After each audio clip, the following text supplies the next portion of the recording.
तो अरुणाचल प्रदेश में प्रधानमंत्री नरेंद्र मोदी ये रैली कर रहे थे। उन्होंने सीधे सीधे कांग्रेस पर हमला किया। उन्होंने कहा कि कांग्रेस को देश के दुश्मनों से प्यार है और मैंने 5 साल में काम किया, अगले 5 साल में 25 साल के बराबर काम करूंगा। अरुणाचल प्रदेश के विकास के लिए हमारी सरकार लगातार काम कर रही है। दूसरी बड़ी खबर आज की, अमित शाह जो आज नामांकन भरने वाले, उनका रोड शो इस वक्त चल रहा है। इंडिया टीवी संवाददाता देवेंद्र पराशर रोड शो के दौरान उन्होंने अमित शाह से बात की। देखिए अमित शाह से देवेंद्र पराशर की एक्सक्लूसिव बातचीत। गांधीनगर क्षेत्र के एक बूथ से सफर शुरू करते हुए दुनिया की सबसे बड़ी पार्टी के राष्ट्रीय अध्यक्ष बने अमित शाह और आज गांधीनगर लोकसभा सीट से नामांकन दाखिल करने जा रहे हैं। जाहिर तौर पे अमित शाह जी के लिए बेहद खास मौका है।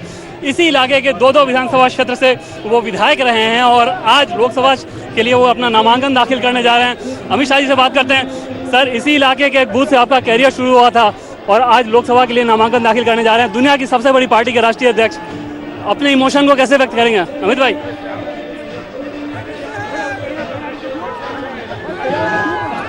जाहिर तौर पे अभी क्योंकि अभी फिलहाल स्वागत का मौका दिख रहा है, इसलिए अभी बात करना मुश्किल दिख रहा है। अभी बात करेंगे अमित भाई से थोड़ी देर के अंदर, उनसे जानेंगे कि आखिर इस चुनाव में अमित भाई इमोशनली कितना बड़ा ये आपके लिए, इसको कैसे व्यक्त करेंगे? इसी इलाके के एक बूथ से सफर शुरू, दुनिया की सबसे बड़ी पार्टी के राष्ट्रीय अध्यक्ष और आज लोकसभा के लिए नामांकन दाखिल कर रहे हैं। मेरे लिए बहुत इमोशनल क्षण है। यही गलियों में मैं पोस्टर लगाता रहा, पर्दा चिपकाता रहा।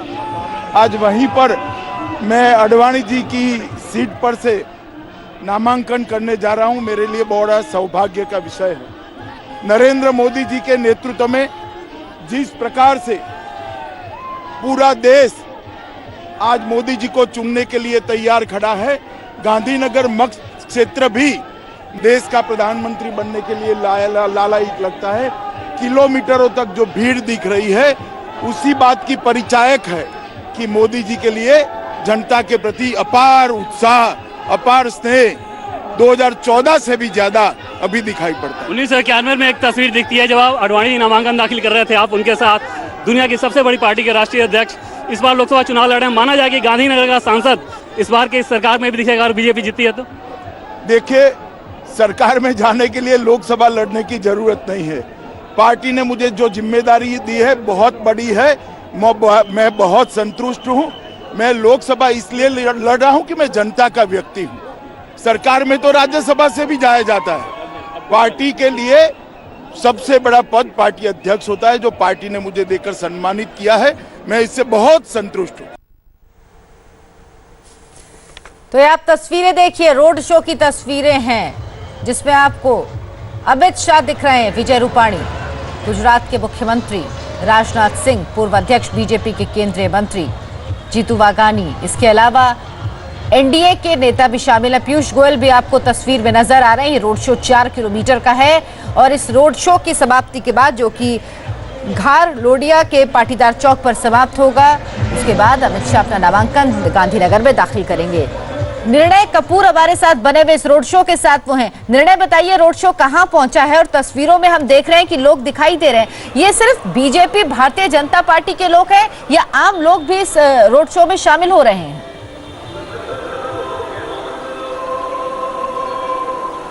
जी, मैं आपको बता दूं, रोड शो अभी शुरू हुआ है, करीब 50 मिनट का समय हो चुका है और हम उस स्पॉट से जहां से रोड शो शुरू हुआ है वहां से महज 700 मीटर की दूरी पे होंगे इसे कवर करने के लिए। और मैं आपको बता दूं, पिछले 50 मिनट से आप अंदाज़ा लगा सकते हैं कि 700 मीटर का डिस्टेंस भी अभी तक कवर नहीं हुआ है। तो कितनी बड़ी मात्रा में भीड़ जुटी है अमित शाह के स्वागत के लिए, उनके अभिवादन के लिए। और अर्चना, इसमें सिर्फ पार्टी के कार्यकर्ता ही नहीं, आम लोग, इस इलाके के लोग, क्योंकि मैं आपको बता दूं अमित शाह का एक डायरेक्ट कनेक्ट है इस इलाके के साथ। नारायणपुरा के जिस इलाके में इस वक्त मैं खड़ा हुआ हूं, इसी बूथ पे अमित शाह अपना वोट डालने आते हैं। इसी बूथ से उन्होंने अपने कैरियर की शुरुआत की थी और उससे लेकर के आगे बढ़ते बढ़ते संगठन में काम करते करते वो राष्ट्रीय अध्यक्ष बने और उसके बाद आज इस प्रेस्टीजियस सीट से वो खुद चुनाव लड़ रहे हैं। तो जाहिर सी बात है, यहाँ के लोगों में, यहाँ के कार्यकर्ताओं में उत्साह का माहौल है। और एक बात और बता दूं कि गांधीनगर विधानसभा क्षेत्र जो है, गांधीनगर का लोकसभा क्षेत्र माफ कीजिएगा, उसमें करीब 7 विधानसभा क्षेत्र पड़ते हैं और हमें ये बताया गया कि उन 7 विधानसभा क्षेत्र के कार्यकर्ता अलग अलग जगह पे मौजूद हैं। पूरे रास्ते में करीब 44 मंच बनाए गए हैं छोटे बड़े, जहां से अलग अलग समुदाय के लोग, अलग अलग वर्गों के लोग अमित शाह का स्वागत करेंगे। इसमें इस इलाके के कई व्यापारी शामिल होंगे, आसपास के रेजिडेंट्स होंगे। तो जगह जगह आप देख सकते हैं कि स्वागत करते हुए, स्वागत लोगों का अभिवादन झेलते हुए अमित शाह आगे बढ़ रहे हैं। और रफ्तार धीमी इसलिए है क्योंकि इतनी बड़ी संख्या में लोग हैं। आप अंदाजा लगा सकते हैं विजुअल देख करके, बहुत ही अभूतपूर्व दृश्य है अहमदाबाद के गांधीनगर के इतिहास के लिए। अब तक आडवाणी चुनाव लड़ते रहे हैं पिछले करीब 30 सालों से। बीच में एक बार अटल बिहारी वाजपेयी यहां से चुनाव लड़े थे, तो आडवाणी लगातार चुनाव लड़ते रहे, तब भी हमने इस तरह का उत्साह नहीं देखा। हालांकि उनका भी पूरा चुनाव प्रचार जो है उसकी कमान अमित शाह के हाथ में रहती थी। एक तरह से बैक ऑफिस अमित शाह संभाला करते थे।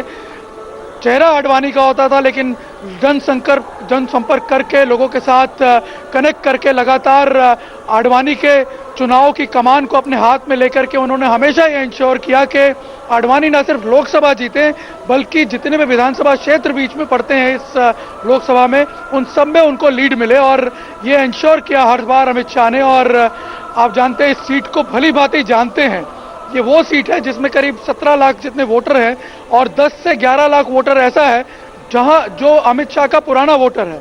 सरखेज की जो पहले सीट थी, या आप नारायणपुरा को अगर साथ में आप जोड़ दें, तो करीब 10 लाख से ज्यादा वोटर ऐसा है इस सीट पे जो अमित शाह से भली भांति परिचित है। अमित शाह उनके प्रतिनिधि रह चुके हैं और लोगों ने उनको अलग अलग रूप में देखा है। यहाँ पे अपने प्रतिनिधि के तौर पर, पार्टी में, संगठन में काम करते हुए, और इसके अलावा सरकार में। मैं आपको बता दूं कि जब वो सरकार में मंत्री थे, गृह मंत्री बनाया गया उनको, उस वक्त भी उनकी बड़ी अहम भूमिका थी। और नरेंद्र मोदी सरकार में एक वक्त ऐसा था 2010 से पहले, जब करीब 12 मंत्रालय अमित शाह खुद संभाला करते थे नरेंद्र मोदी की सरकार में। तो एक अहम भूमिका के तौर पर वो हमेशा सामने आते रहे यहाँ लोगों के। और सबसे बड़ी बात यह है कि यहाँ के हजारों कार्यकर्ताओं को वो पर्सनली जानते हैं, और इसीलिए आज हम देख सकते हैं कि ये जो जन सैलाब उमड़ा है वो उसी का एक रिफ्लेक्शन है कि अमित शाह को लेकर के एक अटैचमेंट जो है यहाँ के लोगों में।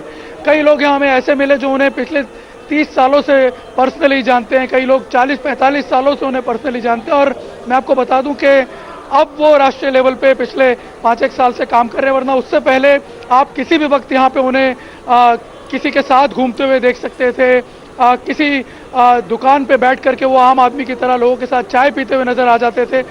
ये एक बहुत कॉमन सीन था इस पूरे इलाके के लिए। और ऐसे में जब आज वो खुद इस प्रेस्टिजियस सीट से लड़ रहे हैं, तो लोग भी काफ़ी इमोशनल हैं और एक तरह से स्वयंभू यहाँ पे जुटे हुए हैं। कार्यकर्ताओं ने मेहनत की है, कार्यकर्ता काफ़ी बड़ी संख्या में यहाँ मौजूद भी हैं। लेकिन मैं आपको बता दूं कि जिन इलाकों से रोड शो गुजरने वाला है, उन सब जगह पे जो आसपास लोग रहते हैं वो तो इकट्ठे हुए ही हैं, लेकिन जो दूसरे विधानसभा के इलाके, क्योंकि ये रोड शो जो है ये 2 विधानसभा के इलाकों को कवर करेगा, नारायणपुरा और घाटलोडिया।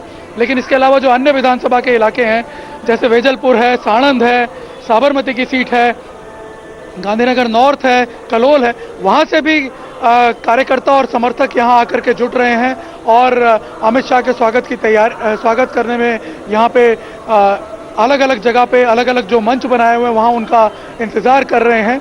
और सबसे बड़ी बात मैं आपको बता दूं कि ये जो आज रोड शो है, आपने देखा होगा, इससे थोड़ी देर पहले की तस्वीर, मंच पे एनडीए के तमाम जो घटक दल हैं उनके अध्यक्ष अमित शाह के साथ यहाँ मौजूद थे। तो आप अंदाज़ा लगा सकते हैं कि एक सिंबॉलिक मैसेज भी देने की कोशिश की गई है। एक बहुत बड़ा एक ऑप्टिक्स प्रेजेंट किया गया है देश की जनता के सामने भी, कि जब पूरे देश में महागठबंधन के नाम पर राजनीति को आगे बढ़ाया जा रहा है, ऐसे में बीजेपी जो कि एक सबसे बड़ी पार्टी है, वो आज भी बड़ी पार्टी होने का अहंकार ना करते हुए अपने जो सहयोगी दल है उनको साथ लेके चल रही है। पिछली सरकार में वो शामिल भी थे और आगे भी इसी तरह से गठबंधन जो है वो सुदृढ़ होकर के आगे बढ़ेगा। ये भी एक मैसेज यहाँ पे देने की कोशिश की गई है। बहुत बड़ा मौका था इस मैसेज को पूरे देश तक पहुंचाने का, क्योंकि मैं आपको बता दूं आज पूरे देश की नज़र गांधीनगर की इस सीट पर होगी,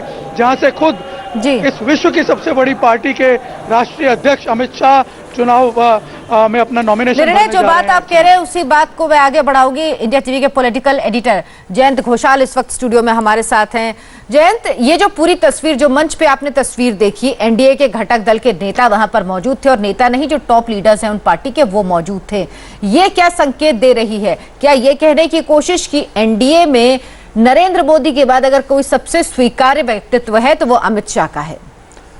देखिए, आज जो हो रहा है इस वक्त, मैं इसको एक नेशनल पर्सपेक्टिव भी बोलना चाहता हूँ। अमित शाह जी जो कर रहे हैं इसमें गुरु शिष्य स्ट्रैटेजी है, और वो स्ट्रैटेजी सिर्फ गांधीनगर के लिए नहीं, आज गांधीनगर में जो हो रहा है ये पूरी देश के चुनाव के लिए बहुत महत्वपूर्ण है। एक गांधीनगर सीट जहां वाजपेयी जी, आडवाणी जी चुनाव लड़े हैं और 1967 में ये कॉन्स्टिट्यूएंसी का जन्म हुआ था, तब से लेके यहाँ सबसे ज़्यादा सीनियर लीडर रिप्रेजेंट किए हैं। और गुजरात में सिर्फ 26 सीटों, एक गांधीनगर सीट के लिए इन्फ्लुएंस होगा, प्रभाव होगा। और सिर्फ गुजरात नहीं, गुजरात के 26 सीटों के बाहर पूरी देश में भाजपा के जो कैंपेन है आज एक इवेंट बन गया। देखिए, एनडीए के सब घटक दल अमित शाह जी के लिए गए हैं और बीजेपी के सीनियर लीडर्स अध्यक्ष के साथ, मतलब एक साथ है, और नरेंद्र मोदी जी को प्रधानमंत्री दोबारा बनाने के लिए एक शपथ लिया जा रहे हैं। तो मुझे लगता है ये एक मास्टर स्ट्रैटेजी है। इसको और जो ये संदेश बीजेपी देना चाहती थी उस संदेश को देने में कामयाब हुई है। निर्णय इस वक्त हमारे साथ जुड़े हुए। निर्णय, आप बता रहे थे कि 700 मीटर का सफर तय करने में 50 मिनट से ज्यादा का समय लग चुका है। क्या अब ये काफिला वहां पर पहुंचा है जहां पर आप मौजूद हैं? क्या तस्वीरें देख पा रहे हैं आप? जी बिल्कुल अर्चना, मैं आपको यहाँ पे दिखाना चाहूंगा कि जिस स्पॉट पे मैं खड़ा हूँ, मैंने जैसा पहले बताया था 700 मीटर दूर में खड़ा था और यहाँ पहुँचने में करीब 55 मिनट से ज़्यादा का समय लगा है अमित शाह को।